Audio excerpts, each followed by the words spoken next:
पूज्य माता और बंधुओं, अभी एक भजन होगा और भजन के साथ साथ सभी भाई बहन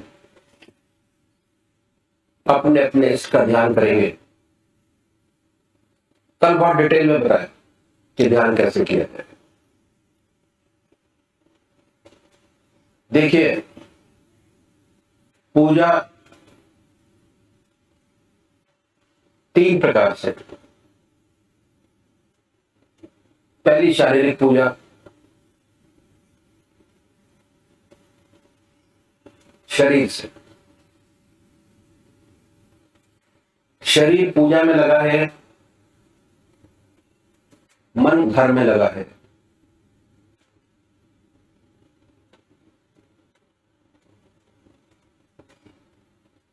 उसमें जो चीजें आती हैं,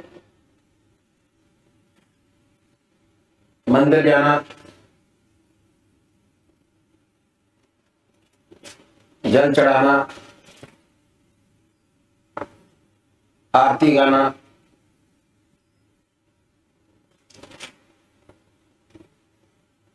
भगवान जी को निलाना, शारीरिक पूजा। क्रिया योग,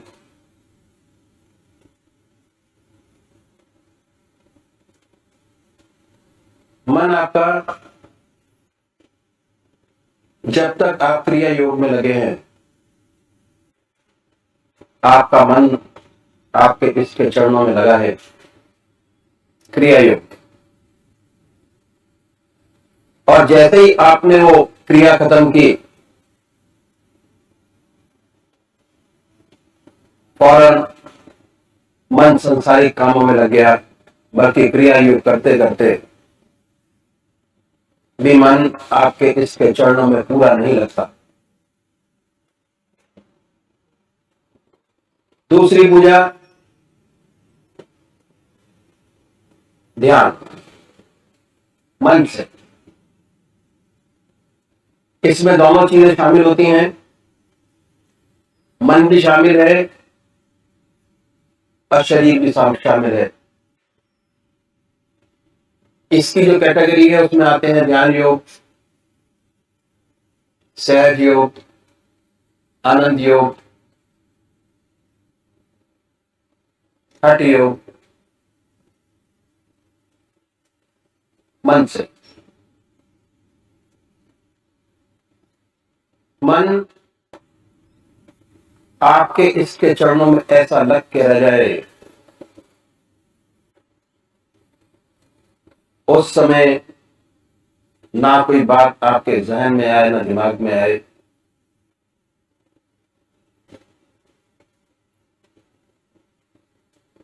पूजा की गहराई अगर आपको प्राप्त करनी है तो अपनी पूजा में ध्यान योग को ऐड कीजिए। जब ध्यान शामिल करेंगे तो जितने समय आपका आपके इसके चरणों में ध्यान रहेगा,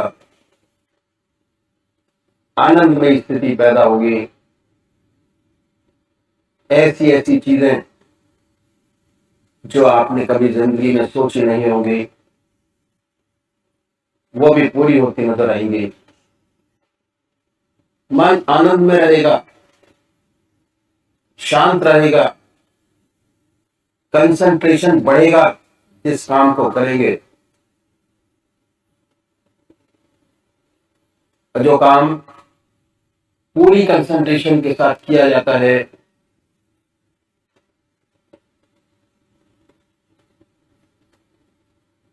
उसकी ऊंचाइयां जो भाई करते हैं उन्हीं को मालूम है कि जो प्रॉब्लम आज तक सॉल्व नहीं हुई,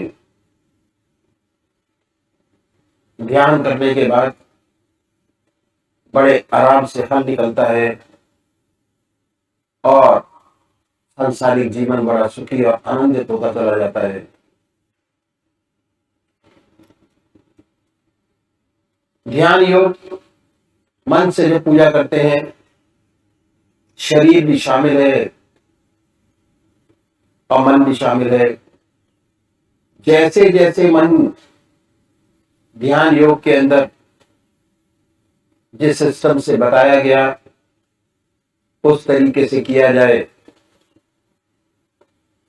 तो जो मानसिक पूजा है वो आत्मिक पूजा में बदल जाती है और आनंदमय स्थिति, परमानंद की स्थिति प्राप्त होती है। तो करना शुरू कैसे है कि सबसे पहले निश्चित कीजिए कि परमात्मा की कौन सी मूर्त, कौन सी सूरत, कौन सी शक्ल, कौन सी मूर्ति आपको सबसे ज्यादा प्यारी लगती है। एक इसको चुनिए। इस एक नाम एक। उसके बाद ये महसूस कीजिए कि हमारा इस शरीर हमारे सामने विद्यमान है।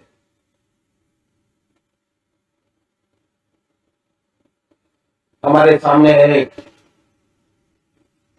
जैसी ऊंची भावना आपके आपके इसके प्रति होगी उतना जल्दी आपका मन आपके इसके चरणों में लगेगा। जब तक आप ध्यान करते हैं उन्हीं के ख्याल में रहिए, उन्हीं को देखिए। ना कोई सांसारिक बात याद आए न ख्याल। शुरू शुरू में दिक्कत होती है। शुरू शुरू में जब आप ये क्रिया करेंगे तो बहुत सारे विचार आपके सामने आएंगे।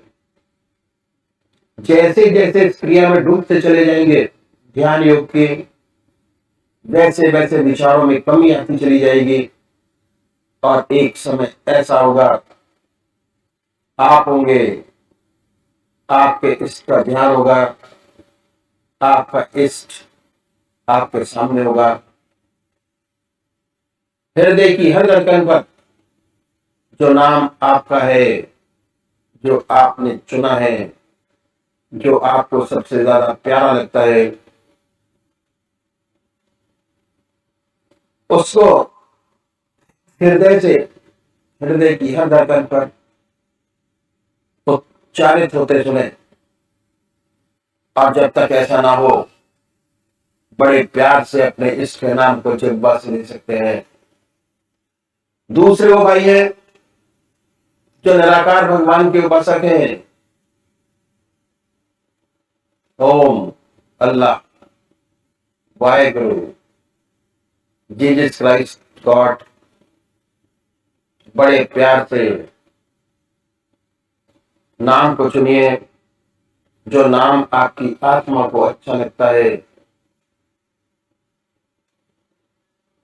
चुने। दिल की हर धड़कन पर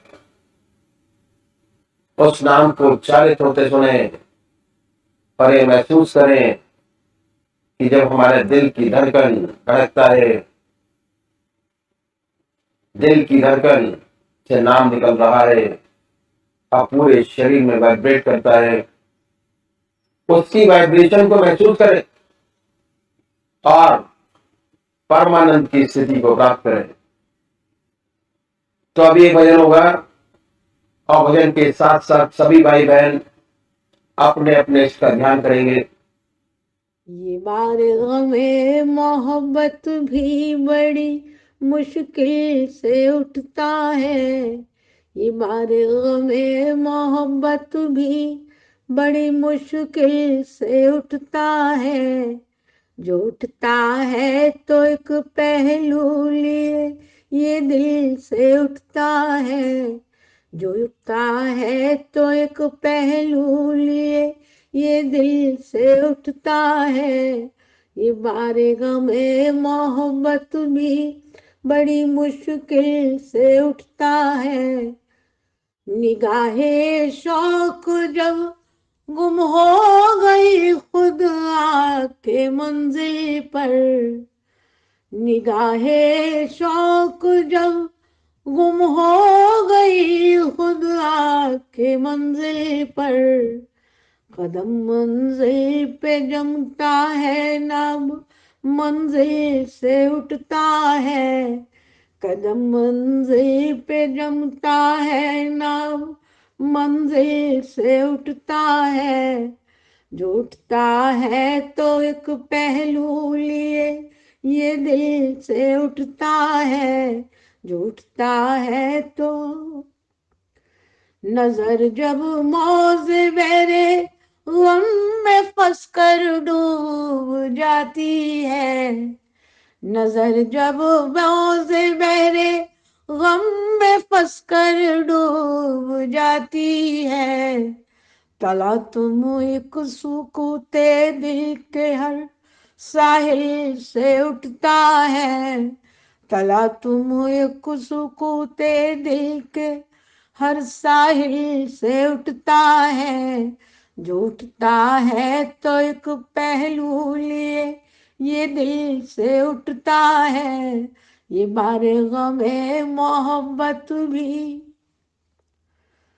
फनाए इश्क में क्या क्या जब गुलकारियां देखी, फनाए इश्क में क्या क्या जब गुलकारियां देखी, कि नखले आरज़ू कि नखले आरज़ू मिट मिट के आबो दिल से उठता है, कि नखले आरज़ू मिट मिट के आबो दिल से उठता है, जो उठता है तो एक पहलू लिए ये दिल से उठता है, ये बारगाह में मोहब्बत भी बड़ी मुश्किल से उठता है, ये बारगाह में मोहब्बत हुआ है गर्क कुछ ऐसा गरीब की मोहब्बत में, हुआ है गर्क कुछ ऐसा गरीब उसकी मोहब्बत में, दुआ के वास्ते भी दुआ के वास्ते भी हाथ अब मुश्किल से उठता है, दुआ के वास्ते भी हाथ अब मुश्किल से उठता है, जो उठता है तो एक पहलू लिए ये दिल से उठता है, ये बारगाह में मोहब्बत भी बड़ी मुश्किल से उठता है, ये बारगाह में मोहब्बत भी बड़ी मुश्किल से उठता है, जो उठता है तो एक पहलू लिए ये दिल से उठता है, जो उठता है तो एक पहलू लिए ये दिल से उठता है, ये बारगाह में मोहब्बत, ये बारगाह में मोहब्बत, ये बारगाह में मोहब्बत भी बड़ी मुश्किल से उठता है, ये बारगाह में।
जय सद्गुरुदेव, जय पदशरणम। श्री बृजमोहन वचनामृत भाग 3, जनवरी सन 1950, स्थान दिल्ली। प्रकाशमय स्वरूप। मांगत बिदा राउ अनुरागे, सुतन समेत ठाड़ भे आगे।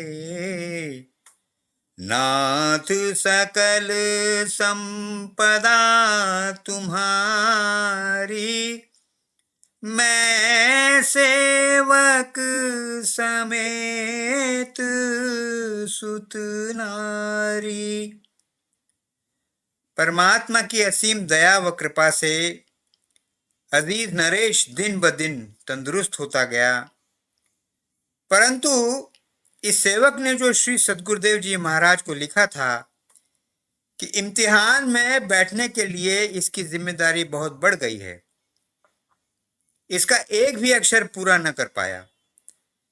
बच्चे की बीमारी के कारण पढ़ाई करना तो दूर की बात है, ये किताब भी न खोल पाया।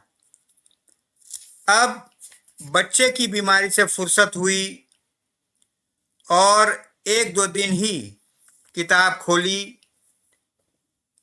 1-2 दिन ही किताब खोली होगी। इतने में परम पूजनीय सद्गुरुदेव जी की बीमारी का पत्र मिला। दिल धड़क उठा, इच्छा हुई कि उनके दर्शन किए जाएं।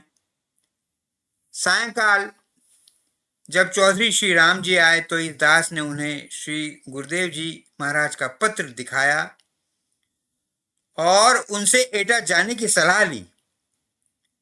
परमात्मा की दया कृपा से वो भी जाने के लिए तैयार हो गए और ये सोचा गया कि पढ़ाई भी सद्गुरुदेव जी महाराज के दर्शन करने के पश्चात ही प्रारंभ की जाएगी। रविवार में 2 दिन की छुट्टी मिलाकर शनिवार रात्रि में चलकर रविवार प्रातःकाल हम लोग एटा पहुंच गए। श्री सद्गुरुदेव जी महाराज काफी कमजोर नजर आए, परंतु उनके चेहरे पर एक विशेष तेज ओज मालूम होता था। हम लोग 2 दिन उनकी चरण सेवा में रहे और हमारे हृदय प्रकाश तथा आनंद से परिपूर्ण हो गए। मंगलवार के दिन हम लोगों को वापस आना था। आपने दोनों को ही रिजाइन इस्तीफा देकर आने का इशारा किया। दिल्ली वापस आने के पश्चात इस सेवक ने अपने रेजिग्नेशन इस्तीफे की एक अर्जी दफ्तर में दे दी। इस समय डेवलपमेंट ब्रांच के additional chief engineer Shri HN Srivastava थे, जो बहुत ईश्वर परस्त और भले तथा बड़े योग्य ऑफिसर थे। उन्होंने इस दास का रेजिग्नेशन इस्तीफा मंजूर नहीं किया और इसे 8 दिन की छुट्टी दे दी गई और आपने एक पत्र श्री सद्गुरुदेव जी महाराज को लिखा कि यह लड़का बार बार नौकरी से रिजाइन इस्तीफा दे देता है, इसको कृपा करके समझाया जाए ताकि आइंदा ऐसा न करे। उधर उस सेवक के साथी श्री प्रेमचंद जी मित्तल को यह पता चला कि दास ने इस्तीफा दे दिया है। उन्होंने चुपचाप दास के पिताजी को तार दे दिया। इस दास को जब यह पता चला तो इसे बड़ा दुख हुआ कि कहीं ऐसा ना हो कि इसके एटा जाने में झंझट पैदा हो जाए। इसलिए शाम दफ्तर से घर वापस आते ही इस दास ने एटा जाने का निश्चय घर पर बतलाया। किसी प्रकार इसकी धर्मपत्नी और पूजनीय माताजी को इसके इस्तीफे की खबर पहुंच गई। माताजी इस दास को समझाने लगी कि ऐसा क्यों करते हो। दास ने उत्तर दिया कि पहले एटा हो आऊं, उसके बाद बतलाऊंगा। पूजनीय माताजी तथा धर्मपत्नी ने जब आग्रह किया कि वो दास को अकेला नहीं जाने देंगी तथा वो भी इसके साथ एटा चलेंगी, दास के पास सिवाय उनको साथ ले जाने के और कोई चारा न था, परंतु किराए के लिए रुपयों की समस्या थी। ये बाहर लॉन में इसी विचार में डूबा हुआ था कि रुपयों का इंतजाम कहां से करे और फिर उधार भी कि जिसके जल्दी वापस करने की संभावना न हो। दूसरे दफ्तर के साथियों से तो इस समय रुपया मिलना असंभव ही था। इसी सोच विचार में इसका चित्त डूबा हुआ था कि परमात्मा ही मदद करे तो इसका इंतजाम बने। मालिक की असीम दया व कृपा से अचानक इसी समय पंडित बनवारी लाल शर्मा आ पधारे। इस सेवक का चेहरा मुस्कुरा उठा और बड़े प्रेम से इस सेवक ने उनसे सवाल किया, शर्मा जी, आपसे एक बड़ा काम है। इस सेवक को इसी समय 40 रुपए चाहिए। अगर आपके पास हो तो आप देने की कृपा करें। दास ने अपनी नौकरी से इस्तीफा दे दिया है और अब श्री सदगुरुदेव जी की शरण में जा रहा हूं, इसलिए यह शर्त है कि ये रुपया अगर मुझसे बनेगा तो जरूर वापस कर दूंगा, और अगर न बन पाया तो यह भी संभव हो सकता है कि यह पैसा आपको वापस न मिले। ये बात ये दास आपसे स्पष्ट कर देना चाहता है। अगर आपको ये शर्त मंजूर हो तो आप रुपए दें, अन्यथा नहीं। पंडित जी ने जेब में हाथ डाला तो उसमें ठीक 40 रुपए निकले और उन्होंने बड़ी खुशी से इस सेवक को दे दिए। रुपए देकर पंडित बनवारी लाल जी शर्मा अपने घर चले गए। रुपए लेकर यह सेवक कनॉट प्लेस गया और वहां जाकर अलीगढ़ के टिकट खरीद लाया और घर आकर इसने कहा कि मन तो इस दास का अकेला जाने का था, परंतु आप मजबूर कर रहे हैं, इसलिए आप भी साथ चले, लेकिन यहां से कोई बिस्तर वगैरह साथ ले जाना का नहीं है। हम लोग गाड़ी आने से आधा घंटा पूर्व ही स्टेशन पर पहुंच गए तथा खाली स्थान देखकर गाड़ी में बैठ गए। गाड़ी में बैठते ही इस दास का मन परम पिता परमात्मा में लीन हो गया और इसको अपनी सुध बुध न रही। गाड़ी चलने से 10 मिनट पूर्व एक व्यक्ति ने इस सेवक को हिलाया। इसे चैतन्यता आई तो उसकी ओर देखा। उसकी आंखों में से प्रकाश की धार निकलती हुई नजर आई। उसने अपना टिकट इस दास को दिखलाया और पूछा कहां का है और कितना किराया लिखा है। दास ने पढ़कर बतलाया कि अलीगढ़ का टिकट है, परंतु ये क्या, तुम्हारे टिकट पर किराया अधिक लिखा है, हमारे टिकट पर इतना नहीं है। उस व्यक्ति ने पूछा आपके टिकट पर क्या लिखा है। दास ने अपना टिकट निकाला तो उसने उत्तर दिया ये टिकट तो पैसेंजर का है और जिस गाड़ी में आप बैठे हैं ये एक्सप्रेस है। अभी जाकर इसे एक्सप्रेस का करा लें, नहीं तो अलीगढ़ में आपको बहुत परेशान होना पड़ेगा, 2nd क्लास का किराया देना पड़ेगा। ये दास फौरन ही टीटी के पास गया और इसने अपने सारे टिकट एक्सप्रेस के कराए। गाड़ी चलने से 2 मिनट पूर्व ये दास अपने डिब्बे में अपने स्थान पर बैठ गया। ठीक समय पर गाड़ी चली और थोड़ी ही देर बाद फिर ये परमपिता परमात्मा में लीन हो गया और इसकी ये आनंदमयी अवस्था बराबर बनी रही। पूजनीय माता जी, धर्मपत्नी तथा बच्चे भी रात्रि के कारण सब सोए हुए थे। गाड़ी ठीक समय पर अलीगढ़ पहुंची और प्लेटफॉर्म पर जाकर खड़ी हो गई। सब लोग सोए हुए थे और यह सेवक ध्यान में डूबा हुआ था। लगभग 5 मिनट के पश्चात एक दूसरे व्यक्ति ने इस सेवक को झंझोड़ा। इसे चेतना आई और इसने देखा कि इस मनुष्य की आंखों में से तेज रोशनी निकल रही है। उसने कहा कि आप लोग अलीगढ़ जाएंगे और गाड़ी 5 मिनट से अलीगढ़ के स्टेशन पर खड़ी हुई है, आप लोगों को उतरना नहीं है क्या? दास ने सबको फौरन ही जगाया और बहुत जल्दी जल्दी हम लोग डिब्बे से उतरे। गाड़ी से उतरते ही गाड़ी ने चलने की सीटी दी और रवाना हो गई। गाड़ी से उतरकर हम लोग मुसाफिर खाने में पहुंचे और वहां पड़ी बेंचों पर बैठ गए। मौसम भी हमारा इम्तिहान ले रहा था। बड़े कड़ाके की सर्दी पड़ रही थी। आसमान पर बादल छाए हुए थे। ठंडी ठंडी हवा तेजी से बह रही थी और शरीर को तीरों के समान भेदती चली जा रही थी। मुसाफिर खाने में मनुष्य का नामो निशान भी नजर नहीं आता था।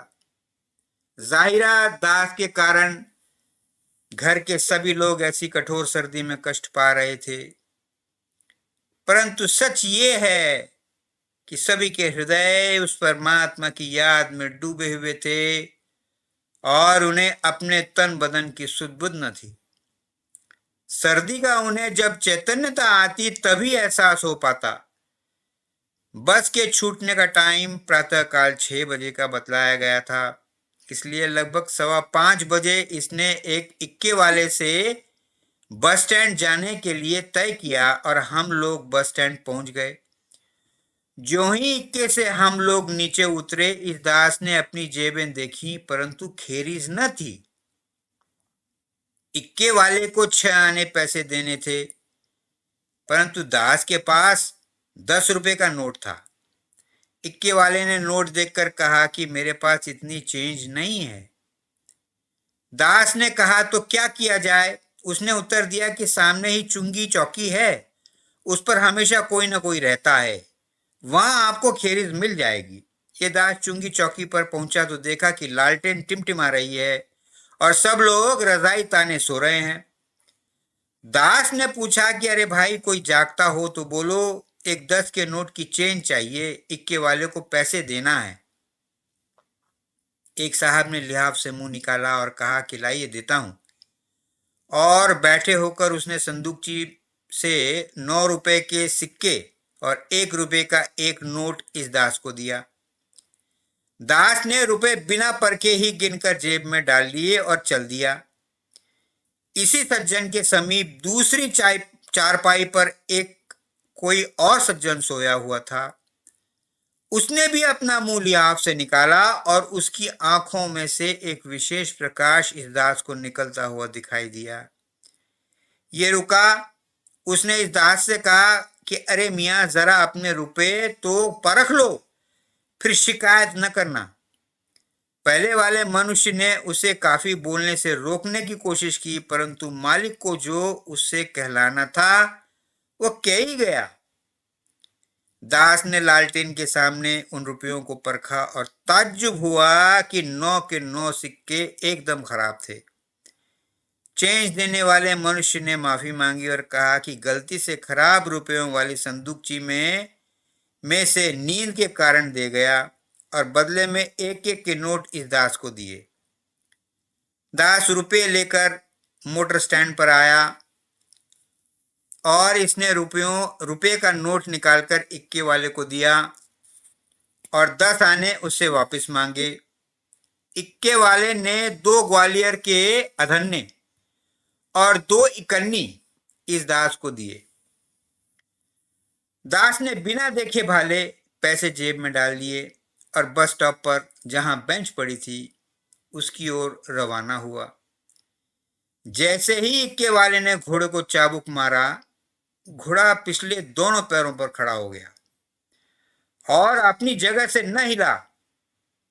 इक्के वाले के साथ क्या हुआ भगवान बेहतर जाने, परंतु इक्के वाला चिल्ला उठा, हाय अल्लाह, और उसने फौरन इस दास को आवाज दी कि अरे साहब, जरा इधर आइए, अपनी खेरीज जरा रोशनी में चेक कर लीजिए।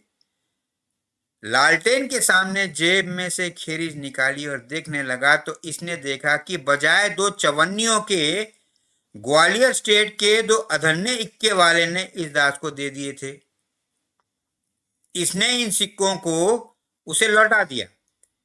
इक्के वाले ने फौरन ही एक अठन्नी निकालकर इस दास को दी और कहने लगा, या अल्लाह, यही बात थी।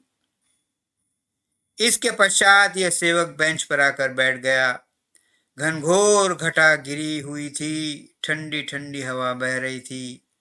सब बच्चे सिकुड़े हुए बेंच पर बैठे हुए थे। ये दास आत्मिक मौज में गहरा डूबा हुआ था। अधिकतर इसे अपना होश तक न रहता था। वर्षा होनी आरंभ हुई, हल्की हल्की बूंदें पड़ने लगी और इसे उन बूंदों के साथ साथ अनुपम फैज की वर्षा होती मालूम होती थी। इस सेवक के सामने सिवाय एक मालिक के कुछ और न था। पृथ्वी, आकाश, वायु, वर्षा, अग्नि, सब में एक ईश्वर सत्ता बहती नजर आ रही थी। सारा संसार उस मालिक से ओत-प्रोत नजर आ रहा था। मालूम हुआ कि एटा को बस 6 बजे जाती है। 6 बजने से 10 मिनट पहले टिकट घर की खिड़की खुली। दास ने टिकट लिए। एक दो सज्जन और एटा जाने वाले थे, उन्होंने भी टिकट लिए। बस में केवल इस दास का परिवार, पूजनीय माताजी सहित और 2-3 अन्य व्यक्ति थे। ठीक समय पर बस चली। सड़क पर हल्की हल्की बूंदों के कारण फिसलन सी हो रही थी। सुबह का समय था, सर्दी के कारण यात्री नजर नहीं आते थे। सड़क भी करीब करीब साफ थी। बस ड्राइवर ने गाड़ी की स्पीड धीरे धीरे बढ़ा दी।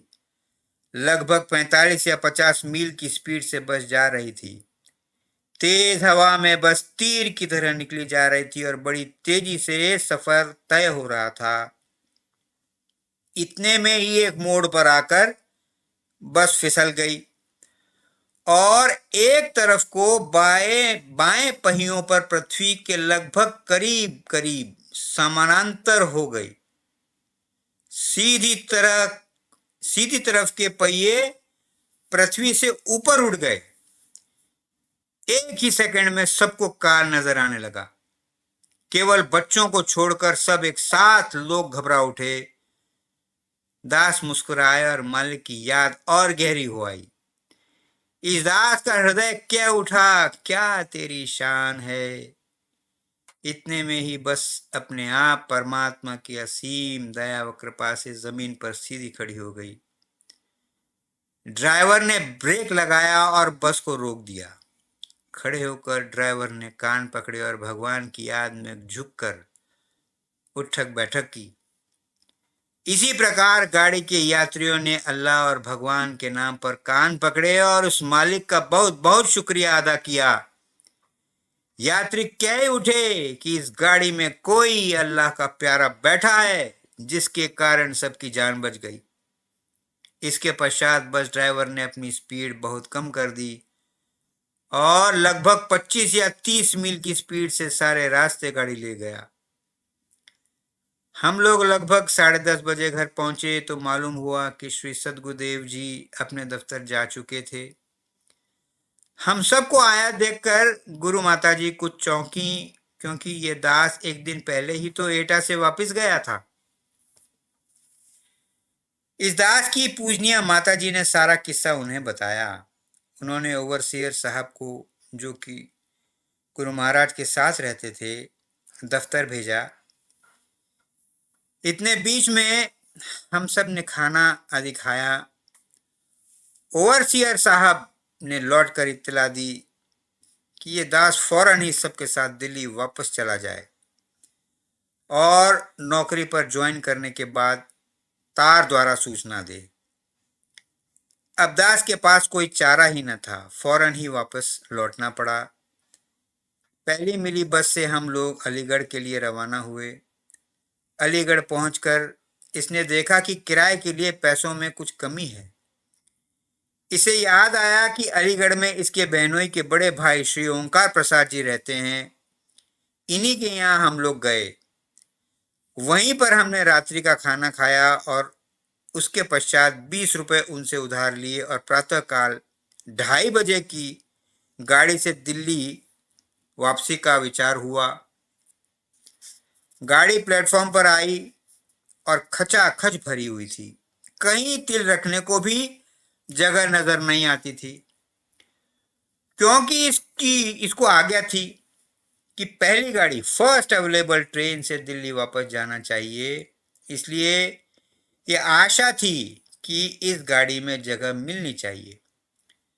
कुली ने गाड़ी का हाल देखकर कहा कि आप इस गाड़ी से ना जा सकेंगे। इस दास ने उत्तर दिया कि हम इसी गाड़ी से जाएंगे। कुली ने कहा कि एक तरकीब हो सकती है कि आप बच्चों और औरतों को जनाने डिब्बे में बिठाकर आप कहीं और चढ़ जाएं। दास ने कहा ठीक है, ऐसा ही करो। जनाने डिब्बे में पहुंचा तो वहां भी अच्छी भीड़ थी। जब बच्चे, पूजनीय माताजी वगैरह औरतें औरतों वाले डिब्बे में बैठने लगे तो बैठी हुई औरतों ने शोर मचाना शुरू किया कि इसमें जगह नहीं है, कहाँ घुसे चले आ रहे हो।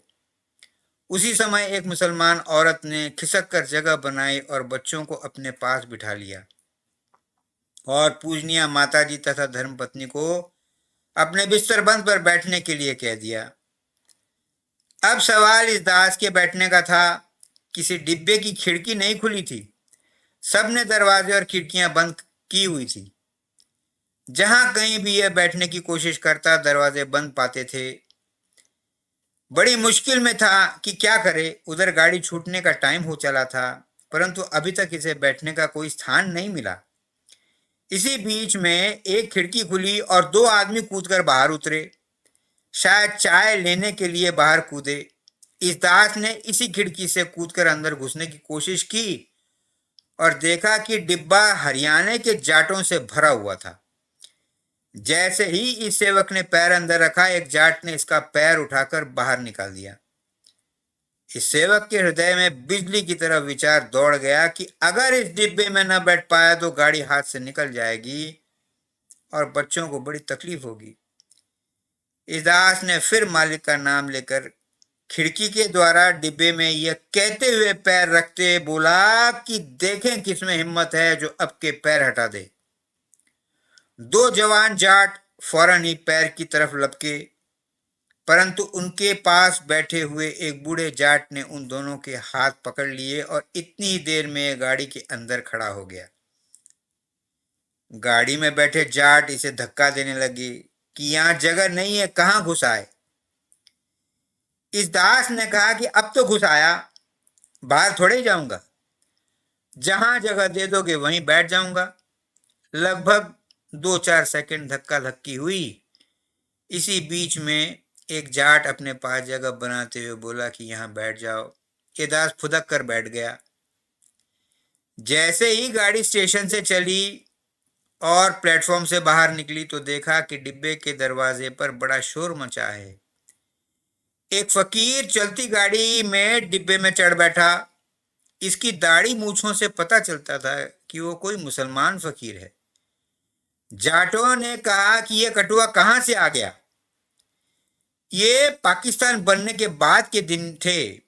पाकिस्तान में हुए हिंदुओं के साथ जुल्म और ज्यादतियों का असर हिंदुस्तान पर भी पड़ा और उन दिनों लोग मुसलमानों के काफी खिलाफ थे।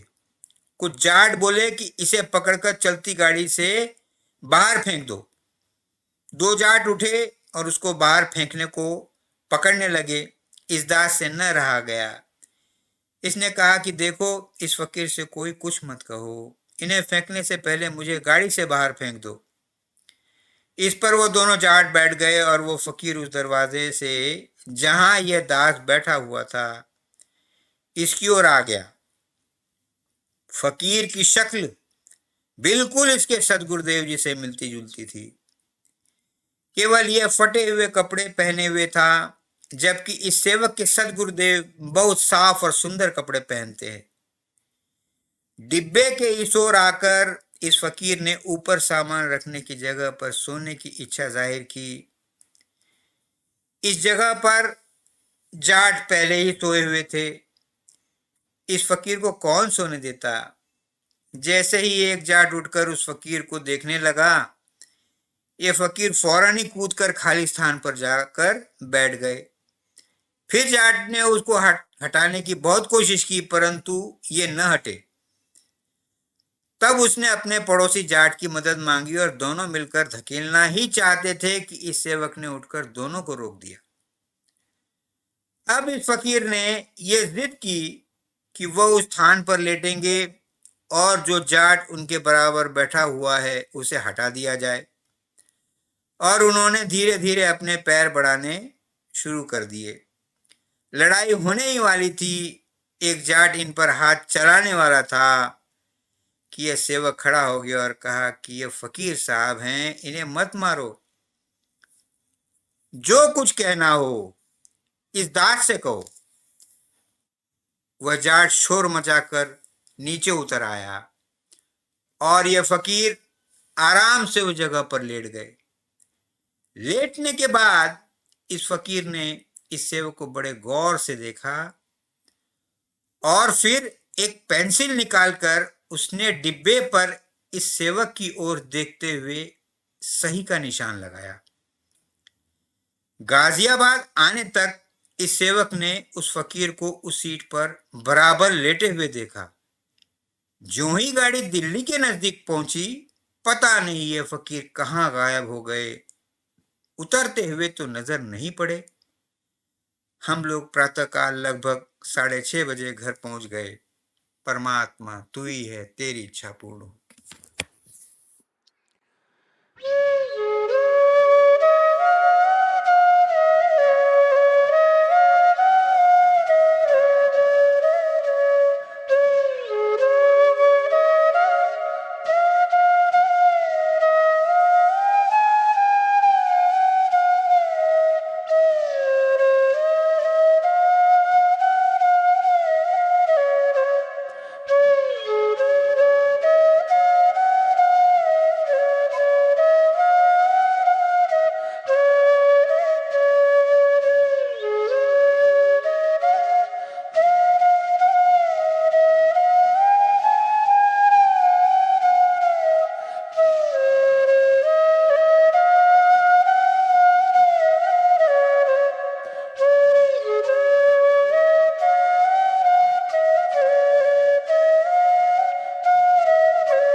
अनमोल वचन अखिल भारतीय संत मत सत्संग के संस्थापक और गृहस्थ में आनंद योग के जनक परम संत महात्मा परम पूज्य श्री यशपाल जी महाराज अर्थात परम पूज्य भाई साहब जी द्वारा प्रतिपादित इन अनमोल वचनों का पालन करना अति आवश्यक है।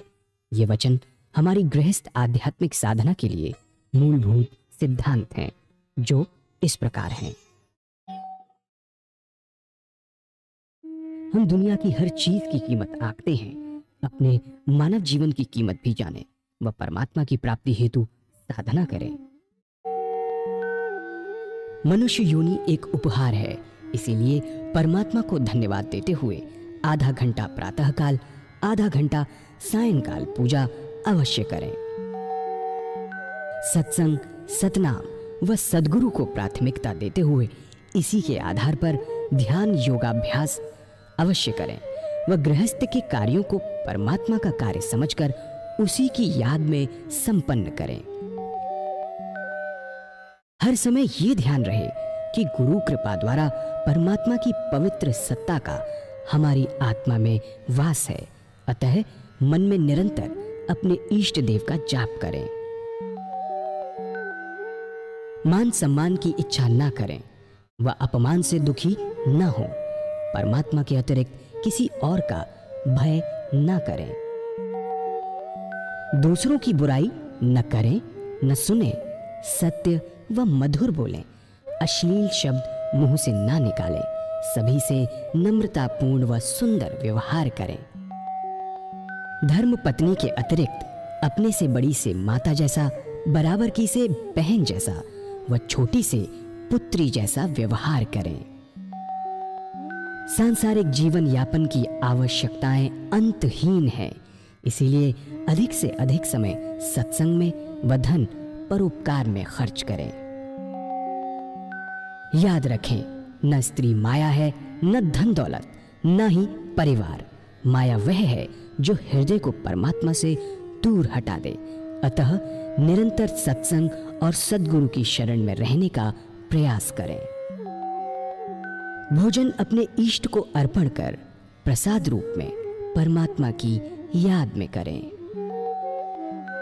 रात्रि में सोने से पहले अच्छे बुरे कार्यों का आत्मनिरीक्षण कर उसका समुचित पश्चाताप करते हुए ध्यान करें व प्रभु की गहरी याद में ही विश्राम करें। परमात्मा तू ही है, तेरी इच्छा पूर्ण हो।